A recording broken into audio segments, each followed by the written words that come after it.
I've been doing it all wrong.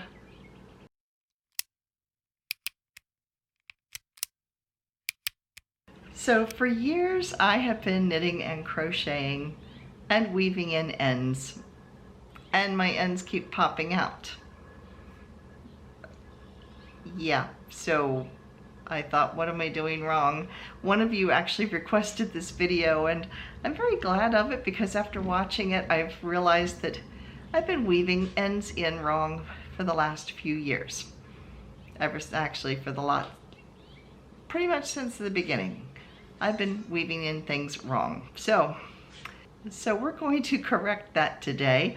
I'm not going to go back and fix my other weave-in faux pas, but in the future I will know how to do it correctly. So thank you to the viewer who suggested this video. So I'm going to turn the camera around and I'm going to show you how you're really supposed to weave in your ends. So I have a little knitting swatch and a little crochet swatch, and yes, these are little, but I didn't want to do a whole lot for something I'm going to rip apart. You're also going to need a darning needle. Mine's got a little rust on it. It just happened to be the one I grabbed. You can use a darning needle, the plastic type, but in all honesty, depending on how you do this, a pointier one is going to come more in handy. So let's start with the crochet one first. So the first thing that I have always done wrong is I have made the tail too short. So this one is about 6 inches. I tended to make them maybe 2 inches or so to weave in, trying to be cheap and conserve yarn. But that was one major problem with why it would not stay into place. In the past, I've just taken my tail and I've just woven it right through this bottom row here and called it done.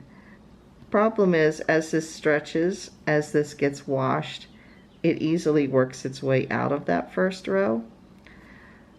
So after watching several videos, this is what I learned.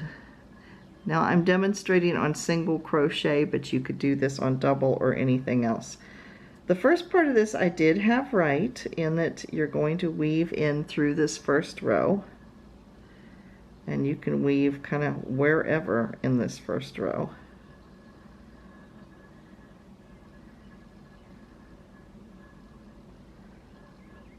Like this.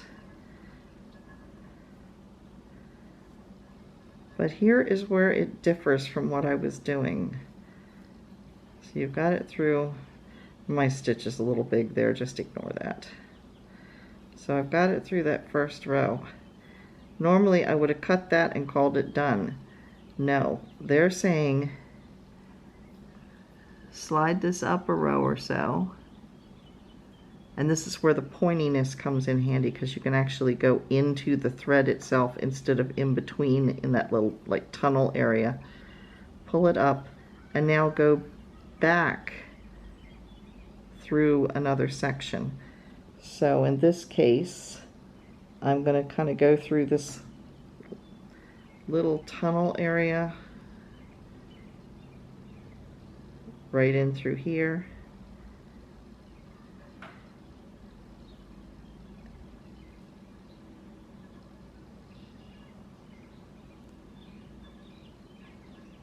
And yes, my hands are a little dry. I also probably have dough on them. I've been making sourdough bagels today, and I keep finding dough stuck on my hands that I didn't get off. So here we've gone back the second time. You could even continue to weave more, but once you get it wove through there and you pull that last of the yarn off, you want to give it a good pull this way. So if it's going to come out, you've got most of it, you got it pulled out from here as much as it's going to go. Then you can trim this edge off, and it's not going to go anywhere at this point. So the trick is go down and then come back up and make sure the tail is wide enough. So now I'm going to show you the same kind of technique, but with knitting it's a little bit different because you usually have a denser fabric. So again, this time I have made, let me get my yarn out of the way here. I have made the tail longer than I normally used to make it.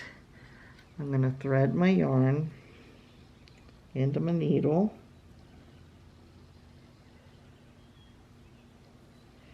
And then you're going to turn the work to the back. Now again, I would have normally wove right through here and cut my thread and been done. But they're saying from these different videos, it's fine to weave it through this first batch, kind of through that tunnel area, through the first row. And we're going to just go about halfway. So pull it through here. And this is stockinette stitch that I'm weaving into, as you can see here. Okay, so I've gone about halfway. But now I want to kind of go up. I'm going to hold this closer so you can see it. I want to kind of go up diagonally through here to, like, say, the next row. Go up here. And now go up and down through there.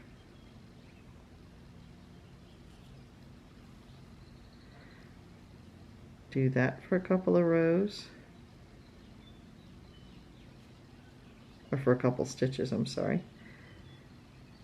And then go up a little bit more, go diagonally up another row. And then do the same thing, weave in and out.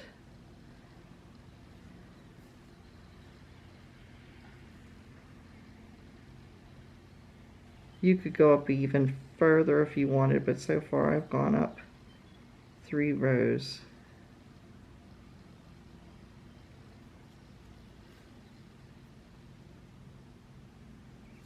Like that. And then again, give it a pull, because otherwise, if I had just cut it without doing that little stretch, when I would have done this, the yarn would have gone up into here further. So do this first, then clip your yarn right here, and you should be fine. And you can see this is what it looks like from the back, and this is what it looks like from the front. You can't see it.